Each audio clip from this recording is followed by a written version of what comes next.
Here's what I want to say about feta cheese, and this is really important for you guys to know as a consumer. A couple of different things, actually. Number one, when you're buying feta cheese, I don't want you to buy it pre-crumbled. You know, you can buy those, right? The bags, sometimes they're in a container, pre-crumbled feta cheese.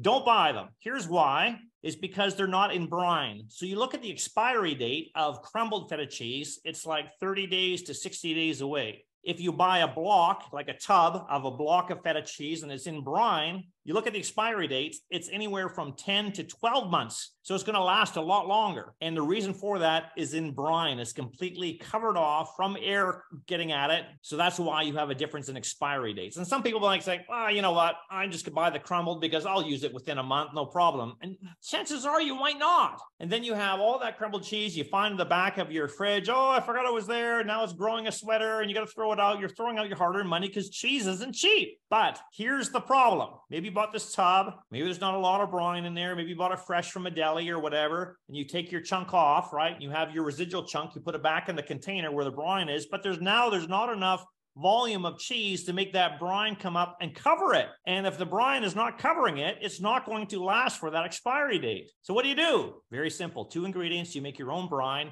enough to cover the cheese, okay, to add to that container. And how you do that is for every 1 cup of water, you add 2 teaspoons of a pure salt, like a kosher salt, a sea salt, Himalayan pink salt, just not a table salt. 1 cup of water, 2 teaspoons of salt, dissolve it in there and pour enough of that in there to cover the cheese. So as long as that feta cheese is covered, it will last to the end of that expiry date that's on that container. Simple as that. If you don't need much, I mean, obviously you could just do half a cup of water and 1 teaspoon of salt, right? It's totally up to you, depending on how much you need.